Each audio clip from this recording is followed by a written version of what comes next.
మాతృశ్రీ జీవిత మహోదధిలో తరంగాలు. అధ్యాయము 10. అందరికీ సుగతే. అప్పుడే ప్రొద్దుగూకింది. అందాక మూలమూలలా నక్కి ఉన్న తమస్సు లోకాన్ని కబళించడానికి సమాయత్తమవుతున్నది. అమ్మ ఒక్కతే వీధి వెంట నడుస్తున్నది. 5 సంవత్సరాల అమ్మ విరిసి విరేని మనసు కలిగి ఉండాల్సిన బాలిక. జీవితంలోని నిమ్మునోన్నతాలు, లోకంలో న్యూనతాధిక్యాలు సర్వమూ చవిచూచిన పరిపూర్ణమైన అనుభవం కలిగిన పెద్ద ముత్తైదువ్వలే ఆలోచన నిమగ్న అయినట్లు ఆకాశంలోకి గంభీరవదన అయి మందగమన అయింది. వెళ్ళి వెళ్ళి యూనియన్ ఆఫీస్ వద్ద మర్రి చెట్టు క్రింద ఆసీన కాబోయింది అమ్మ. ప్రస్తుతం ఆ స్థలంలో మున్సిపల్ ట్రావెలర్స్ బంగళా ఉన్నది. ఏ అమ్మాయి, నీ పేరేమిటి? ఎక్కడి నుండి వెంబడించాడో ఒక పోలీసు అమ్మ వెనుకనే నడిచి వచ్చాడు. అమ్మ పలకలేదు. 10 సార్లు పిలిచాడు. అమ్మ వినిపించనట్లే ఉన్నది. అతనికి విసుగేసింది, కోపం వచ్చింది. శృతి పెంచిన కంఠంతో ఏయ్ అమ్మాయి అని కేక వేశాడు. అమ్మ మెల్లగా ముఖమెత్తి అతని వంక చూచింది. ఆ దృష్టిలో నిర్లిప్తత మినహా మరే భావము వ్యక్తం కాలేదు. ముద్దులు మూటకడుతూ మురిపాలు వలకపోస్తూ ఉన్నది. ఆ అందం అతనికేం అర్థమవుతుంది? మనసులో ఏమైనా ఆర్ద్రత ఉంటేనేగా. ఆ నయనయుగళిలో భాషించే నిర్లిప్తత కానీ, వదన మండలంలో దీపించే ప్రశాంతత కానీ అతనిలో ఏ ముద్రను వేయలేకపోయాయి. మరీ సంస్కారహీనము, పాషాణ సదృశము కదా అతని హృదయం. నీ పేరేమిటి? అతని కంఠంలో నుంచి కర్కసత్వం గర్జించింది. పిలిచావుగా, అదే నా పేరు అబ్బాయి. పెను తుఫాన్లో సైతము చలించని ఒక చిన్న మొక్కవలే నిశ్చలంగానూ నిర్భయంగానూ నిర్లిప్తంగానూ శాంత గంభీర స్వరంతో అమ్మ ఇచ్చిన సమాధానంతో అతడు విస్తుపోయాడు. అంతకంటేను అతనిని విస్మితుడిని చేసింది అమ్మ సమాధానంలోని చివరి మాట, అబ్బాయట. అబ్బాయని అపరిచిత వ్యక్తిని ఎవరైనా సాంఘిక వ్యత్యాసాన్ని బట్టి అనవచ్చును. కానీ ఈ పిలుపులో ఆ ధ్వని లేదు. మరి తన వయస్సెక్కడ, ఆమె వయస్సెక్కడ? అందుకే అడిగాడు, అబ్బాయి ఏమిటి? వెంటనే అమ్మ ప్రశ్నించింది, అమ్మాయి ఏమిటి? నీవు అమ్మాయివి కనుక. నీవు అబ్బాయివి కనుక అన్నదమ్మ. ఏయ్, నేను పోలీసును. ఏయ్, నేను అనసూయను. ఏ జాగ్రత్త, నీకు జైలు కావాలా అన్నాడతను. జైలు కొడతావా? అప్పుడే వద్దులే. ఖైదు, కారాగారం అనే అర్థంలో అతడు జైలు అన్నాడు. జయ జయధ్వానాలు అన్న అర్థంలో అమ్మ జైలు ఉపయోగించింది. ఈ శబ్ద చమత్కారం అతనికి అర్థం కాక అన్నాడు. అమ్మ వెంటనే ఈ అన్నది. అతనికి మరీ అయోమయమై ఏమిటంటున్నావు? ఈ అంటావేమిటి అన్నాడు. నీవు ఆ అంటేను దాని తర్వాత ఈ కదా అని అన్నా. ఆ తర్వాత ఈ అని నీకెవరు చెప్పారు? ఎవరూ చెప్పలేదు. శబ్దాలు పుట్టింది పలకటానికేగా. ఎవరైనా చెప్పినా అర్థం చేసుకుంటేగా. తనంతట తాను పలికినా, ఎవరైనా చెప్తే పలికినా వీటన్నిటికీ గ్రహించే శక్తి ఒకటే. ఆ వివరణలను వినే సహనం అతనిలో ఎక్కడున్నది? ఆ మాటల్లోని మాధుర్యాన్ని ఆస్వాదించేందుకు సంస్కారం కావద్దు? ఒకటేనా? చూద్దాం ఆ ఒకటేమిటో అంటూ చెయ్యి పట్టుకుని అమ్మ సుందర కంఠసీమను అలంకరించుకున్న పులిగోరు పట్టుకు లాగాడు. అది రాలేదు. గట్టిగా గుంజాడు. రాలేదు. అటు ఇటు మెలివేశాడు. రాలేదు. అతనికి ఏమి చెయ్యాల్సింది స్ఫురించలేదు. చుట్టూ చూచాడు, ఎవరైనా వస్తున్నారేమోనని. కనుచూపు మేరలా ఏ వ్యక్తి కనిపించలేదు. కానీ అతనిలోనే ఏదో శక్తి ఉరిమినట్టయింది. తత్ఫలితంగా మనసులో సంచలనము, అవయవాలకు కంపన, దేహమంతా స్వేదస్రావము ఆరంభమయ్యాయి. అమ్మ మాత్రం స్థాణువు వలె నిర్వికారంగా నిల్చున్నది. ఎవరి అమ్మాయి? ఏమిటి పరిస్థితి? ఆ ప్రశ్నలకు సమాధానం అతనికి లభించలేదు. అంతకంటే అతనిని కలవరపరిచింది ఏం చేయాలిప్పుడు అన్న సమస్య. తాను ఎంతటి బాధ అనుభవించడానికైనా అమ్మలో ఎంత సహనమున్నదో తన బిడ్డల బాధ చూచేటప్పుడు అంత అసహనమూ ఉన్నది. అందుకనే వెంటనే అతని సమస్యను అమ్మ పరిష్కరించింది. నీ చెయ్యి నొప్పి పుడుతుంది, నేనిస్తాను. కానీ ఒక సంగతి అడుగుతాను, చెప్తావా? చెప్తా, ఇస్తానంటే. అతనిలో ఆశ చావలేదు. బహుశా అతనిలోని ఈ ఆశే అతను అనుగ్రహింపబడటానికి ఆధారమేమో. ఒకే గుణం ఒకనిని పాతాళానికి పంపించి మరొకరిని ఊర్ధ్వలోకానికి చేరుస్తుంది. ఎందుకివ్వను? మాట అంటే ఏమిటో ఎప్పుడన్నా విన్నావా? అర్థం తెలుసునా? మాట అంటే మారు మాట లేని మాట. ఆ మాటని మంత్రం అంటారు. ఉత్తములకు మంత్రం మామూలు. వారి మారుమాట లేని మాటకు సంఘంలో ఏ తంటా లేదు. చాలా తంటాలు పడుతున్నామంటారే, వారు నీలాంటి మారుమాట గలవారే. ఇంతకు చెప్తావా? అడిగిందమ్మ. అమ్మ మెడలో నుండి పులిగోరు తీసుకుని చేతిలో పెట్టుకుని అడిగింది. ఇక చెప్పు. అడుగు. చెయ్యి పట్టు. అతడు చెయ్యి పట్టాడు. అమ్మ అతని అరచేతిలో పులిగోరు పెట్టి ప్రమాణపూర్తిగా చెప్పు అన్నది. అతడు సంకోచంగా అమ్మ వంక చూచాడు. ప్రమాణం అంటే భయం లేదులే, ప్రమాణాలకు చాలా అర్థాలున్నాయి. ప్రస్తుతం ఇక్కడ మనస్ఫూర్తిగా అని. నీకు ప్రమాణం నేనేలే. అమ్మ మాటలకు ఆశ్చర్యపోతూ అమ్మ ముఖంలోకి చూస్తూ అడుగు అన్నాడు. అసలు నీ ఉద్యోగం ఏమిటి? వివరించి చెప్తావా నాయనా? ఎవరు ఏ లోపాలను చేసినా కనిపెట్టడం, వారిని పట్టుకొని జైలులో పెట్టడం. లోపమంటే? అడిగిందమ్మ. దొంగతనం చేసినా, ఒకరు ఒకరిని కొట్టినా చంపినా, ఇంకా చాలా ఉన్నాయిలే, నీకు అర్థం కావు. ఇప్పుడు నీవు చేసినదేమిటి? ఇది దొంగతనం కాదా? నిన్నెవరు పట్టుకుంటారు? ఇంకొక పోలీసు పట్టుకుంటాడా? లేక అందరూ ఇంతే చేస్తారా? మీకు తప్పు లేదని వదిలిందా ప్రభుత్వం? మృదువైన అమ్మ కంఠంలో కాఠిన్యం పలికింది. ఆశ్చర్యచకితుడు, భయకంపితుడు అయ్యి అతడు అమ్మ ముఖంలోకి చూచాడు. అతి సుందరమైన అమ్మ ముఖం స్థాని అరుణోదయ కాంతి గోచరించింది. అతడు దిగ్భ్రమ చెందాడు. కొన్ని క్షణాలు గడిచిన పిమ్మట ఆ కాంతి పలుచబడి అమ్మ ముఖం కనిపించింది. వణికే చేతిలోని పులిగోరు అమ్మ మెడలో వేసి మారు మాట లేక అమ్మని ఎత్తుకుని తన ఇంటికి తీసుకువెళ్ళాడు. అతడి పేరు మస్తాన్. అతని కబురు మీద ఆ రాత్రి కొందరు పోలీసులు అతని ఇంటిలో సమావేశమై మస్తాన్ ఉర్దూలో వారికి జరిగిన సంఘటన చెబుతూ సంభాషణలోని అమ్మ మాటను తప్పు చెప్పాడు. అమ్మ వెంటనే ఆపి, నేనదేనా అన్నది? అబద్ధం ఆడతావేమి? ఉన్నది ఉన్నట్లు చెప్పు.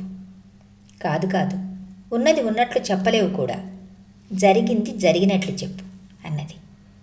అమ్మ మాటలు విని అందరూ బిత్తరపోయారు.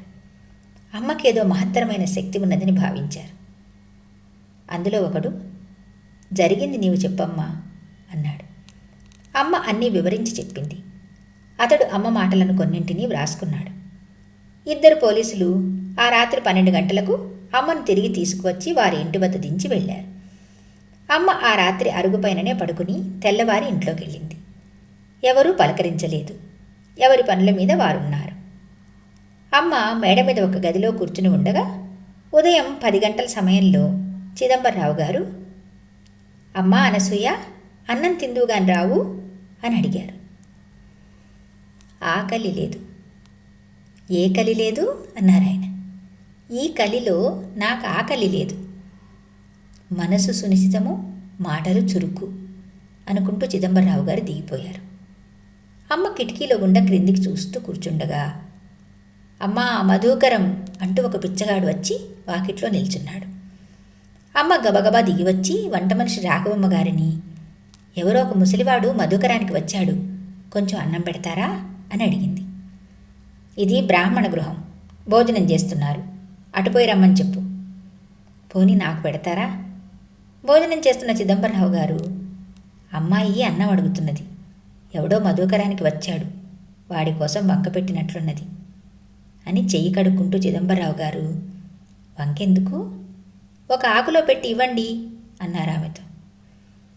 రోజు అంతే చేస్తుంది, పెట్టిన అన్నం తీసుకువెళ్ళి కుక్కలకు, పందులకు, కాకులకు పెడుతుంది. చెయ్యి కడుక్కొని ఆ మాట వినిపించుకోకుండానే చిదంబరరావు గారు వెళ్ళిపోయారు. దర్వాజా పట్టుకుని అమ్మ నిలబడే ఉన్నది. రాఘవమ్మ గారు తన పనిలో నిమగ్నమై ఉన్నది. గంట గడిచింది. అమ్మ బయటకు వచ్చి చూచింది. ముసలివాడు లేడు. వాడిని వెతుకుతూ అమ్మ వీధి వెంట వెళ్ళింది. ఈలోగా 10 ఇళ్ళు తిరిగినా గాని వాడికి అన్నం దొరకలేదు. అమ్మ అతనిని బ్యాంకు వద్దకు తీసుకువెళ్ళి తన మెడలో ఉన్న బంగారపు తాడు, మొలన ఉన్న బంగారపు బిళ్ళ ఇచ్చి తాకట్టు పెట్టి డబ్బు తీసుకో అన్నది. అతడు సందేహించినా అమ్మ ధైర్యం చెప్పింది. అతడు డబ్బు తీసుకున్నాడు. అతనిని ఒక చిల్లర కొట్టు వద్దకు తీసుకువెళ్ళి వెచ్చాలిప్పిస్తూ, ఇక నేను వెళ్ళనా అని అడిగింది అమ్మ. పోకమ్మా అని ముందన్నా, మళ్ళీ ఆలోచించి సరే వెళ్ళమ్మా, నేను కొనుక్కుంటానులే అన్నాడు. డబ్బు వృధా చేసుకోకు, బియ్యం కొనుక్కుని 3 కలిపిన కూర చేసుకుని ఎన్నాళ్ళైనా తినవచ్చు. ఎంత డబ్బమ్మా? కొద్దేగా. అతన్ని దీనస్థితిని చూచి కరుణించి వంటిన ఉన్న బంగారు వస్తువులు తీసిచ్చి ఆ డబ్బును వృధా చేయవద్దని అమ్మ చెప్తుంటే అమ్మనే మోసం చేయడానికి అవలీలగా నిస్సంకోచంగా అసత్యమాడాడతడు. కానీ అమ్మ కోపగించుకొనలేదు. నీవు చెప్పకపోయినా బ్యాంకు వాళ్ళు చెప్తారు.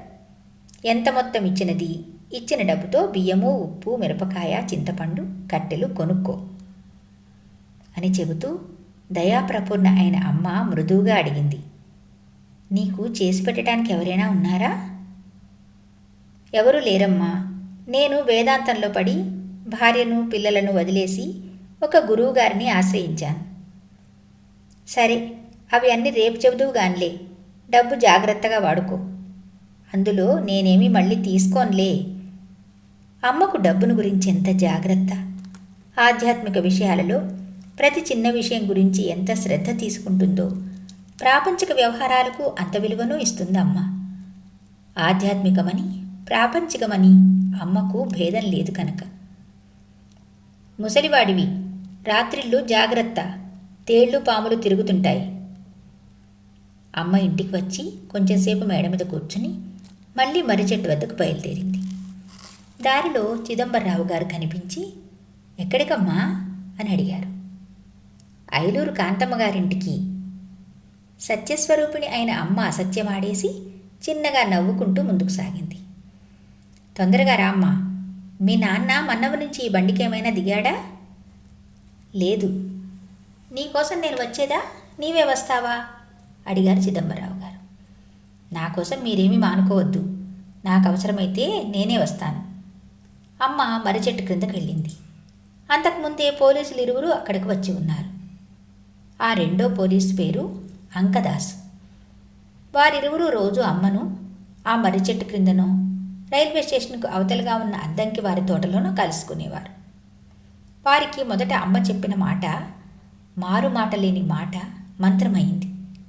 వారు దానిని మనఃపూర్వకంగా అనుష్ఠించడం ప్రారంభించారు.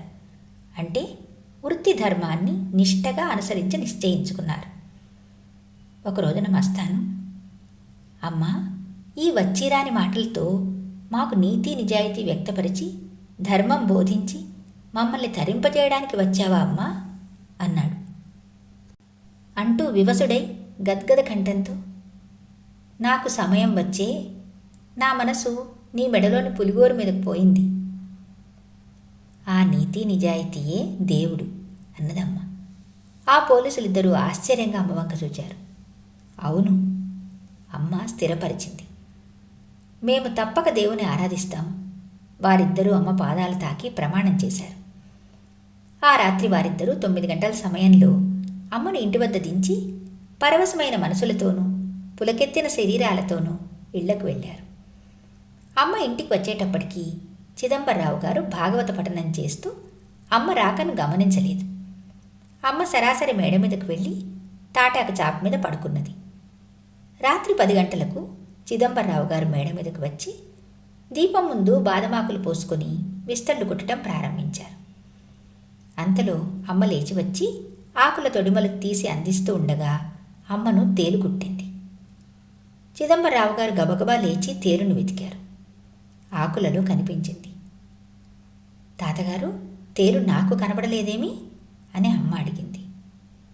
అన్ని ఆకులలో ఏమి కనబడుతుంది? అందులో కీనీడ. కీనీడ అంటే ఏమిటి తాతగారు? దీపం చుట్టూ చీకటేగా, దానినే కీనీడ అంటారు. చీకటి పోగొట్టే దీపం చుట్టూ చీకట, వెలుతురు కాదారం చీకట. అమ్మ పకారున నవ్వింది. చిదంబరరావు గారు వరండాలో మంచం వేసి అమ్మను పడుకోమన్నారు. అమ్మ వెళ్ళి పడుకున్నది. పైకి చూచింది. చంద్రుడు దినదినము క్షీణిస్తూ కనిపించాడు. వెంటనే చిదంబరరావు గారిని కారణం అడిగింది. వచ్చేది అమావాస్య కదా అన్నారు తాతగారు. జగత్తును చల్లని వెన్నెలతో నింపివేసే చంద్రునికి కూడా కృష్ణపక్షమా? క్షీణదశ. ఎవరికి నిరాటంక అభివృద్ధికి అవకాశం లేదా? ఉచ్చనీచ దశలు అనివార్యమా? అమ్మ ప్రశ్న మీద ప్రశ్న వేస్తుంటే చిదంబరరావు గారు ఆశ్చర్యంగా వింటూ మంచం మీదకు వచ్చి కూర్చుని అమ్మ చిన్నారి పాదాలు ఒడిలో పెట్టుకుని, అమ్మా అన్నం తిన్నావా అని అడిగారు. అన్నం పుట్టినందుకు తింటారా, తినేందుకు పుడతారా? పుట్టినందుకే తింటారమ్మా, పుట్టినవాడల్లా తినాలిగా. మరి అమ్మ పోయినప్పుడు దాని అన్నం లేదు భూమి మీద, పోయిందంటిరే. అన్నం ఉంటేనేగా వచ్చింది.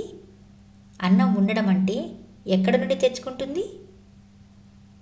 భగవంతుడు వారి కర్మ కొద్దీ పెడతాడమ్మా. వారికి కర్మ ఎక్కడ నుండి వస్తుంది? చేసిన దానిని బట్టి. ఎవరు చేసింది? మనం చేసుకున్న దానిని బట్టి మనకు వస్తుంది. భగవంతుడు ఏమీ అంటనివాడు అన్నారు చిదంబరరావు గారు. అన్నీ చేసేవాడు వాడికే అంటకపోతే మనకేమంటుతుంది? అన్నీ చేసేవాడు కనుకనే అంటదు. అంటనట్లు రుజువేమిటి? అసలు వాడెట్లా ఉంటాడు? చిదంబరరావు గారు పకపక నవ్వి, ఎట్లా ఉంటాడా? నీ వల్లే ఉంటాడులే, పడుకో. చిదంబరరావు గారు ఇక సంభాషణ సాగించలేకపోయారు. అమ్మ కూడా నవ్వి అడిగింది, నా వల్లే అంటే పొట్టిగానా, చిన్నగానా, గౌనేసుకుంటాడా? ఇంకా ఈ ప్రశ్నలు కొనసాగనిస్తే తన ఓటమిని ఎక్కడ ఒప్పుకొనవలసి వస్తుందోనని చిదంబరరావు గారు, అన్నీ రేపు చెప్తాలే, నిద్ర పట్టించుకో అమ్మా. మరునాడు అమ్మ మామూలుగా మర్రి చెట్టు క్రిందకు వెళ్ళింది. అక్కడ పోలీసులు లేరు.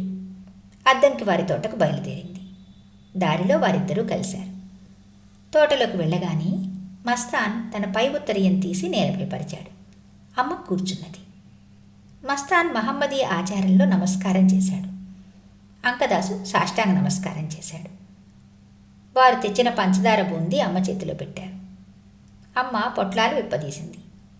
ముగ్గురు కొంచెంసేపు మౌనంగా కూర్చున్నారు. మస్తాను అంకదాసు కళ్ళు మూసుకొని ధ్యాన నిమగ్నులై 5 నిమిషాల తర్వాత కళ్ళు తెరిచారు. పొట్లంలో బూందీ లేదు. ముసలమ్మ దానిని తినినట్లుగా వారిద్దరికీ కనిపించింది. వారికి భయము ఆనందము రెండూ కలిగాయి. వాటితో పాటు దుఃఖము ఆవేశించింది. అంకదాసు అమ్మ పాదాల మీద వాలి శోకరుద్ధ కంఠంతో, ముసలమ్మగా కనిపించావెందుకమ్మా? అసలు నీవెవరమ్మా అని వేడుకున్నాడు. నాకేమీ తెలియదు నాన్న. మీరు కళ్ళు మూసుకున్నప్పుడు ఎవరైనా ముసలమ్మ వచ్చి తిన్నదేమో. వారి కనులకు అమ్మ గంతలు కట్టే ప్రయత్నం ఆరంభించింది. నిజమే, తిన్నది నీవు కాదు, ఒక ముసలమ్మే. కానీ ఆ ముసలమ్మ రావడము వెళ్ళడము రెండూ చూడలేదు. మరి ఆ ముసలమ్మ ఎవరు అని మస్తాన్ సందిగ్ధంలో పడ్డాడు. ముసలమ్మ ఎవరో కాదు, అమ్మే. అంకదాసు నమ్మకం అది. అమ్మ నేను ఎరుగనంటుంటే మనం అమ్మేనంటే ఎట్లా? అమ్మ అబద్ధం ఆడుతుందా? అమ్మ మనను మోసం చేస్తున్నది. అమ్మకు మోసం తెలుసునా? పోని మాయ కప్పుతున్నది అన్నాడతను. అది దైవ లక్షణం. అయితే అమ్మ దైవమేనేమో. లేకపోతే ఈ 5 సంవత్సరాల పిల్ల చుట్టూ మనమీ తిరగడమేమిటి? ఈ స్వల్పకాలంలో మనకి అనుభవాలేమిటి? అంకదాసులోని అభిప్రాయం క్షణక్షణానికి బలపడుతున్నది. అమ్మ దైవం అవునో కాదో కానీ అమ్మ కనబడ్డప్పటి నుంచి నాలో పెద్ద మార్పు వచ్చింది. ఏనాడు ఎవరికి దండం పెట్టని నేను పదే పదే నాకు ఎవరిని చూసినా దండం పెట్టబుద్ధి పుడుతున్నది. లోగడ అన్నీ తప్పుడు పనులే చేసేవాడిని. ఇప్పుడు వాటి మీద విముఖత కలిగింది. సంసారమన్నా, భార్య అన్నా, సంతానమన్నా విసుగొస్తున్నది. ఎప్పుడూ అమ్మనే చూస్తూ కూర్చోవాలనిపిస్తున్నది. అమ్మ ఎప్పుడూ మన వద్దనే ఉండదాయే. మనం ఎక్కడుంటే అక్కడ అమ్మ ఎట్లా కనపడుతుంది? మనమనేది పోయి అంతా అమ్మ అయితే అన్నాడు మస్తాన్. అంతా అమ్మ అయితే ఇక అమ్మను చూసేదేమున్నది? అంతా అమ్మ అయితే మరి ఆనందానికి తావెక్కడా? అమ్మ అమ్మగాను, మనం పిల్లలుగాను ఉన్నప్పుడే ఆనందం. ఇదే పెద్దలు చెప్పే జీవన్ముక్తి లక్షణం. ఇదే భక్తి. అమ్మ ఆ సంభాషణతోనూ వారిద్దరితోనూ ఏమీ సంబంధం లేనట్లు నిర్వికారంగా కూర్చున్నది. వారి ఆలోచనల్లో, మాటల్లో ఎప్పుడు ప్రొద్దుగుంకిందో కూడా వారు గమనించలేదు. కానీ చుట్టూ ఎటు చూచినా చీకటి చిక్కగా ఉన్నది. వెంటనే అమ్మను తీసుకుని బయలుదేరారు. దారిలో రైలు పట్టాలకి ఇవతలగా 10 గజాల దూరంలో ఒక ముసలివాడు ఎదురుపడి ఎగాదిగా అమ్మ వంక, వారిద్దరి వంక చూచి, అమ్మను తేరిపార చూచి అమ్మ పాదాలపై సాష్టాంగపడ్డాడు. ఎంతసేపటికి లేవలేదు. అమ్మ పాదాలపై బరువుగా ఉంటుందేమోనని మస్తాన్ అతన్ని రెక్క పట్టుకొని లేవతీశాడు. ఆశ్చర్యం, అతనిలో చలనం లేదు. నోటి వెంట నురుగుచారలున్నాయి. శరీరమంతా చల్లగా ఉన్నది. నాడి చూచాడు, అందలేదు. అతడు చచ్చిపోయినట్లు నిశ్చయించుకున్నాడు. ఇదివరకు ఇతన్ని ఎరుగుదువా అమ్మా? మస్తాన్ అడిగాడు. నిన్న అతను భిక్షాటనకు వచ్చినప్పుడు ఇద్దరము కలిసి బజారుకు వెళ్ళాము. అదే పరిచయం. ఆ పరిచయమే ఈ అదృష్టానికి మూలం. ధన్యుడయ్యాడు. నీ పాదాలపై ప్రాణాలు వదిలాడు. మస్తాన్ అమ్మతో అని అంకదాసును ఉద్దేశించి, అమ్మ ఆజ్ఞ ఇస్తే జరగవలసింది జరుపుతాం. అప్పుడే 6:30 అయింది. ఉన్నది మీరిద్దరూ. త్వరగా చేయండి. ముందు మీరిద్దరూ వెళ్ళి కట్టెలు కొనుక్కురండి. ఈలోగా నేను ఇంటికి వెళ్ళి కనిపించి వస్తాను. ఒకవేళ రాకపోతే ఏం చేయాలో అది మీరే చేయండి అన్నదమ్మ. నీ పాదాలపై ప్రాణం విడిచినందున ఇతని శరీరం కూడా ముక్తి పొందిందమ్మా. పూర్వం పురాణాల్లో లేని విశేషాలు నీ చరిత్రలో కనపడాలమ్మా. కనపడుతూనే ఉన్నాయనుకో. దుష్ట శిక్షణ లేని అవతారం. అందరికీ రక్షణే. శిక్షణ కూడా రక్షణే నాయనా. నేను వెళ్ళి వస్తా. త్వరగా రా అమ్మా. అమ్మ బయలుదేరబోయే ముందు, నీవు లేకున్నా నిన్ను గుర్తించడానికి నీవు ధరించిన ఆకృతి ఉన్నది అంటూ శవాన్ని ముద్దు పెట్టుకున్నది. అమ్మ ఇంటికి వెళ్ళేటప్పటికి అందరూ భోజనాలు చేస్తున్నారు. వెళ్ళగానే అమ్మ కూడా లేచి తనకు పెట్టిన అన్నం తీసుకువచ్చి మామూలుగా పెట్టే పందికి పెట్టి దొడ్డివాకిలిన పరిగెత్తింది. శవం వద్ద ఎవరూ లేరు. అమ్మ వెళ్ళి శవాన్ని నిమురుతూ కూర్చున్నది. మస్తాను, అంకదాసు కట్టెలు తీసుకువచ్చి చూస్తూ నిల్చున్నారు. అంతలో శవం కదిలినట్లయింది. ఆశ్చర్యంగా కళ్ళు నులుచుకు చూచారు. అమ్మా, తాత కదిలినట్లున్నాడే. మస్తాను సంశయం వెలిబుచ్చాడు. కదిలేది కదలదా నాయనా? ఏమిటమ్మా ఇది? మాది ఇందాకటిది భ్రమ, ఇప్పటిది భ్రాంత, లేక చంపి బ్రతికించావా? ఏమిటమ్మా? మస్తాను సందేహంతో సతమతమయ్యాడు. అమ్మ ఏమీ మాట్లాడలేదు. చావు కాదేమో, సమాధి ఏమో. అంకదాసు ఊహించడం ఆరంభించాడు. సమాధి అంటే? అంటే అమ్మ తనలోకి పిలుచుకొని తిరిగి బయటకు పంపించిందన్నమాట. మనం ఎన్ననుకుంటున్నా అమ్మ మాట్లాడటం లేదు. అమ్మ విధానమే అట్లా ఉన్నది. చచ్చిపోయాడంటే చచ్చిపోయాడన్నది, సంస్కారం చేస్తామంటే కట్టెలు తెమ్మన్నది. అంకదాస్ కొన్ని క్షణాలు ఆలోచించి అమ్మని అడిగాడు. అమ్మా, ఈ సంఘటనకు అర్థమేమిటమ్మా? ఆ ముసలివాని మీద ప్రేమ వలన చచ్చిపోయినా బ్రతికించావా? అతని చేతన స్థితిలో మార్పు లేకపోయినా భ్రమను కలిగించి మాకేమీ తెలియదని తెలియజేస్తున్నావా? లేక చనిపోయిన అతనిని పునర్జీవనం చేయడం ద్వారా మాలో విశ్వాస జ్యోతిని వెలిగిస్తున్నావా? లేక మరేమైనా ప్రయోజనం ఉద్దేశించావా? మస్తాన్ మనసులో కూడా అలలు అలలుగా ఏవేవో భావాలు ఉద్భవించాయి. ఇతడు ఏమీ తెలియనివాడు, ఏమీ సాధన చేయనివాడు. ఇతడు యాచించింది ముష్టి కానీ ముక్తి కాదు. ఉదర పోషణకు తంటాలు పడే వారికి ఉత్తమ గతులా? ఎంతటి భాగ్యం!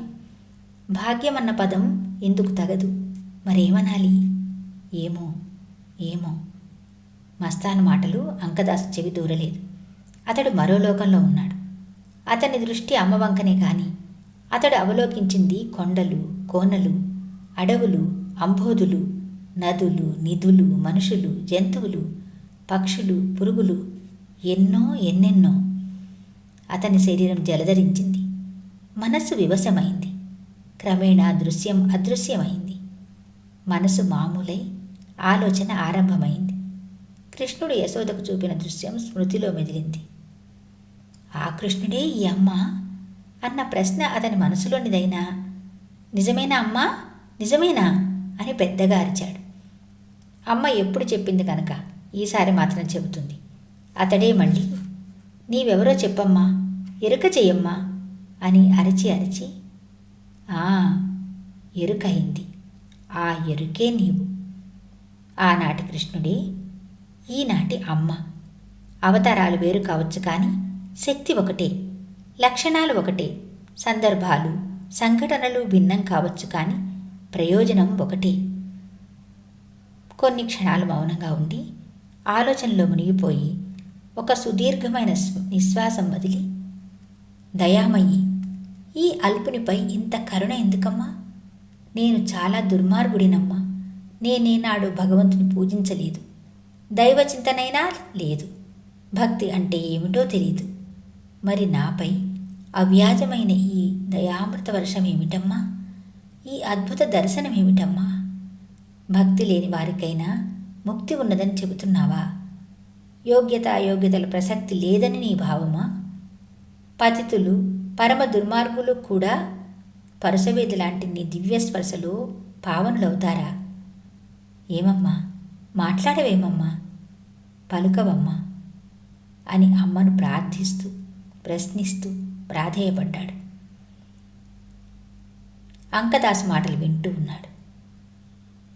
కానీ మస్తానుకు తనలోని జీవం లేచి అమ్మలో లీనమవుతున్నట్లుగా, నీటిలో వేసిన మట్టిగడ్డలా తాను కరిగిపోతున్నట్లుగా ఉన్నది. కొన్ని నిమిషాలట్లా గడిచిన పిమ్మట అంకదాసు అమ్మ పాదాల మీద నుంచి లేచాడు. మస్తాను అమ్మని అడిగాడు, అజ్ఞానులకు జ్ఞానం ఎట్లా కలుగుతుంది? మీకు కలిగినట్లుగానే అన్నదమ్మ. మాకు నీ దయవల్ల కలిగిందమ్మా. అందరికీ ఒకరి దయవల్లనే జ్ఞానము అజ్ఞానము రెండూ. ఇంతలో ముసలివాడు లేచి కూర్చున్నాడు. అంకదాసు ఆనందము ఆశ్చర్యము పట్టలేక అడిగాడు, తాత, ఏ సంజీవితో నీవు బ్రతికావు? అమ్మే సంజీవి, జీవన సంజీవని అని మస్తాను అమ్మ వంక చూచాడు. అమ్మ ఆ ముసలివాని వీపు నిమురుతూ, నాయనా, మంచినీళ్లు త్రాగుతావా అని అడిగింది. అతడు బలవంతాన కన్నులు తెరిచి హీనస్వరంతో, ఇంకేమీ వద్దమ్మా, ఈ అనుభవం చాలు. అమ్మా, ఎంత విచిత్రమైన అమ్మవమ్మా అని అమ్మ రెండు పాదాలు గట్టిగా పట్టుకొని ఆవేశపడుతూ, నీవిచ్చిన డబ్బు కూడా నాకు అవసరం లేదు, కొంత ఖర్చయింది, అది ఒక తప్పు చేయడానికి.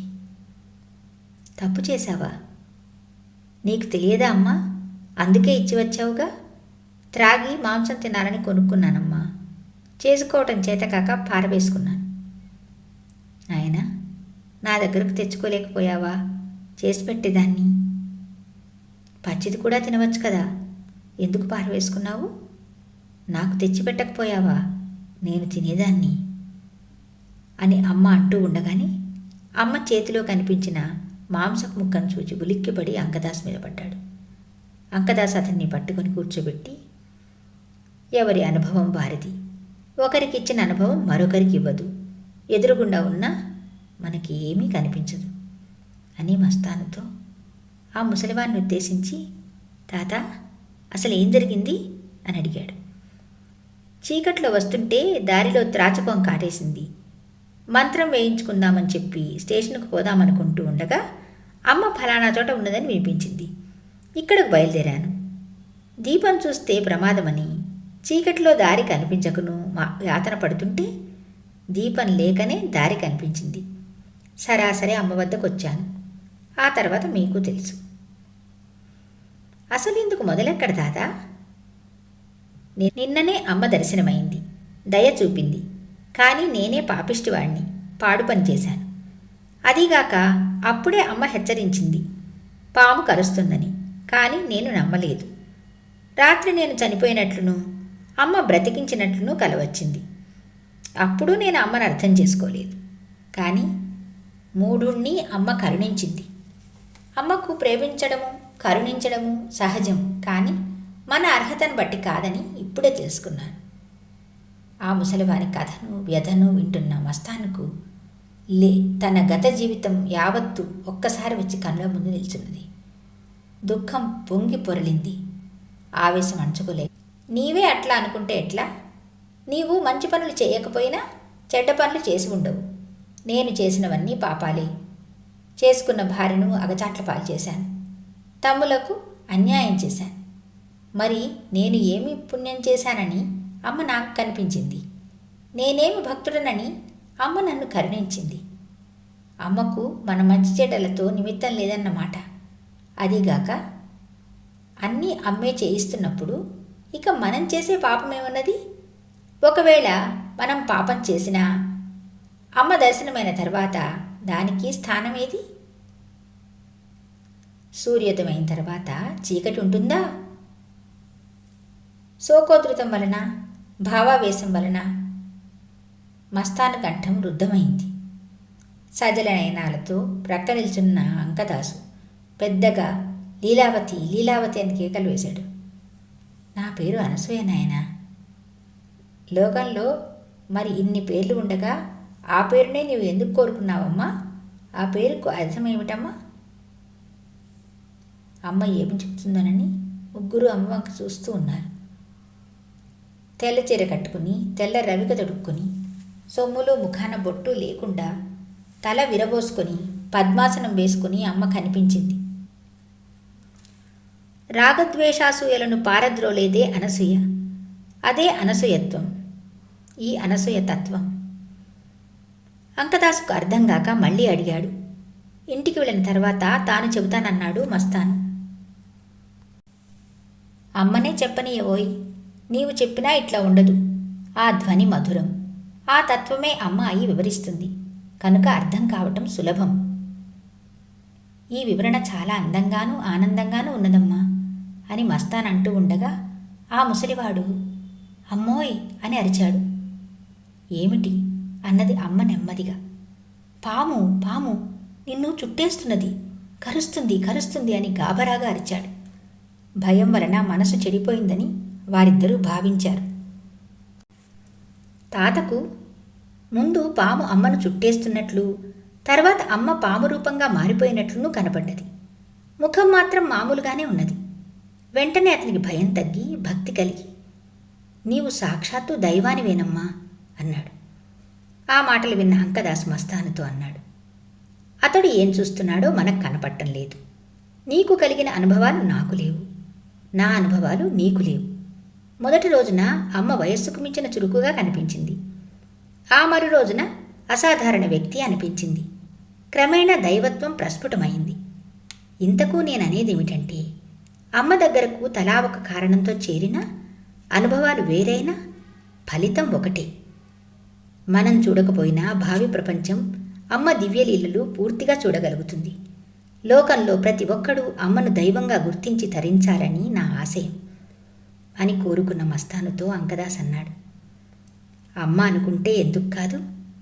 అమ్మను గుర్తించడానికైనా తరించటానికైనా అమ్మ అనుగ్రహమే కదా కారణం. ఇంకో తమాషా చూచావా? అమ్మ ఇదంతా ఒకసారిగానే చూపిస్తే మనం ఏమయ్యేవాళ్లమో. అందుకే గుజ్జనగూళ్ళు పెట్టినట్లు చేసింది. కాదు కాదు, పుట్టగానే వేలు నోట్లో పెట్టి ఆముదం కుటపటం నేర్పుతారు. గుజ్జనగుళ్ళ దాకా పోయావే, అదే స్థితి మనది అని మస్తాన్న చెప్పాడు. తాతకు మనసులో అనేక ఆలోచనలు. అమ్మ తనకు పాముగానే ఎందుకు కనిపిస్తున్నది? ఇందాక పామై ఎందుకు కరిచింది? వారు తన ప్రక్కనే ఉన్నా తనకు కనిపించినట్లు వారికెందుకు కనిపించలేదు? తనలో కలిగే భయము ఆనందము రెండూ వారికి కలుగుతున్నట్లుగా లేవు. దీనికి కారణమేమిటి? తనకు కనిపించేది నిజం కాదా? అదే విషయం అమ్మని అడిగాడు. అమ్మ చెప్పింది, నీకు ఏది తోస్తే అది నిజం నాన్న. నీకు కనపడ్డదాన్ని బట్టేగా నీకు తోచేది. నీకు కనిపింపజేసేది, నీకు తోచేది నీవు చెప్పేది అన్నీ ఒకటే. ఆ మాటల సారం అతనికి బోధపడినా పడకపోయినా ఆనందంగా శిరఃకంపన చేస్తూ, ఎప్పుడూ ఇలా పాముగానే దర్శనమీయమ్మా, మరొక రూపంతో కనిపించినా గుర్తించలేనేమో. వెంటనే మస్తానన్నాడు, అదేమిటోయ్, అప్పుడు ఆ శక్తి ఇచ్చే ఆ దర్శనమిస్తుంది. ఇప్పుడు అమ్మ చెప్పినది అన్నీ అమ్మేననా?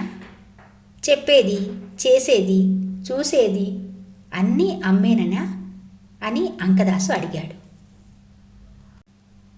దానినే మనోవాక్కాయ కర్మలు అంటారు అని మస్తాన్ చేర్చాడు. ఇటీవల స్థానాచార్యులు గారు ఈ మూటి గురించి చాలా వివరించారట అన్నది అమ్మ. మస్తాను అమ్మ మాటలకు అడ్డువచ్చి అన్నాడు, అవి ఇంత వివరంగా ఎందుకుంటాయమ్మా? నీవు మూడు చేసి మూటిని ఒకటి చేసి ఆ ఒకటి ఏమిటో చెప్తావు, చూపిస్తావు. అది మరెవరికి సాధ్యమవుతుంది? అది నీ సొమ్ము. సొమ్మేమిటయ్యా? సొమ్ము అమ్మ కాదు? అంకదాస్ కసురుకున్నాడు. అవును, మాటల్లోకి వచ్చేటప్పటికీ తొట్రుపాటు వస్తూనే ఉంటుంది. మస్తాన్ సిగ్గుపడ్డాడు. అప్పటికే తెల్లవారు వచ్చింది. అమ్మ లేచి ఇంటికి బయలుదేరి, నేను రేపు మన్నవ వెళ్తున్నాను. ఎప్పుడు వస్తానో?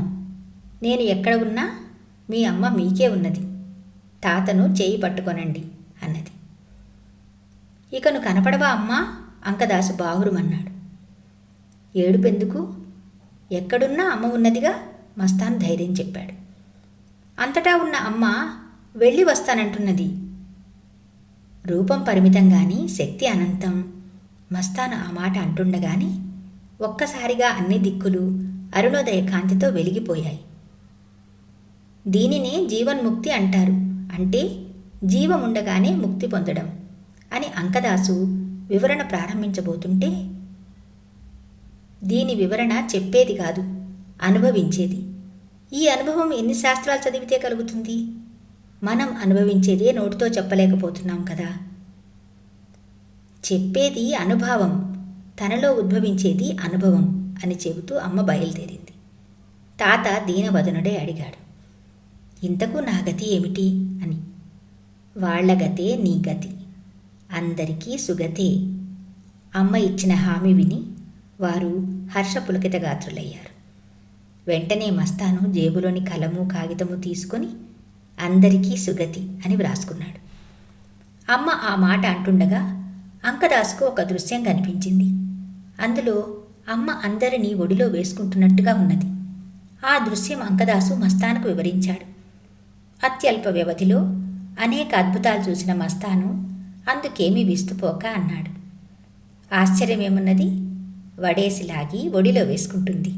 ప్రపంచమంతా ఆ ఒడిలో వాలాలి, తప్పదు. అమ్మా, తెల్లవారకుండా ఉంటే బాగుండును. అయినా ఇందాక తెల్లవారు వచ్చిందనుకుంటే ఇంత ప్రొద్దున్నదేమిటి? మనకు ఎంతవరకు చెప్పదలుచుకుంటే అంతవరకు ప్రొద్దు ఉంటూనే ఉంటుంది అని అంకదాస్ అంటూ ఉండగా అమ్మ లేచి 2 అడుగులు ముందుకు వేసి వెనక్కు వచ్చి చిన్న పరికిన చిన్న చొక్కాతో మామూలుగా చిన్నపిల్లవలే తాత చెయ్యి పుచ్చుకొని అన్నది, మీరు ముగ్గురు అటు వెళ్ళండి, నేను ఇటు వెళ్తా. అట్లా ఎందుకమ్మా? నీవు మాతో అయినారా, లేదా మేము నీతో అయినా వస్తాం అని అంకదాస్ వేడుకున్నాడు. మనలాంటి వాళ్ళు ఇంకా ఎంతమంది ఉన్నారో మూలమూలలా అని మస్తాను వారించాడు. అవును, ఈ 3 రోజులకే ఇంత చరిత్ర జరిగిందే. భూమి మీదకు వచ్చి 5 సంవత్సరాలాయే. ఎంతమందిని ధరింపజేసిందో అని అంకదాస్ లెక్క వేస్తుంటే, పుట్టక ముందు లేదు, ఇది తెలిసింది, అది తెలియంది అని మస్తాను పూర్తి చేశాడు. తెలియంది తెలియటానికే నాన్న అని అమ్మ వెళ్ళింది. ఏమిటి, అమ్మ అవతారమా అనుకుంటూ వారు ముగ్గురు మరొక వైపు వెళ్ళిపోయారు. అధ్యాయం 10 అందరికీ సుగతే సమాప్తం. జయ హో మాతా.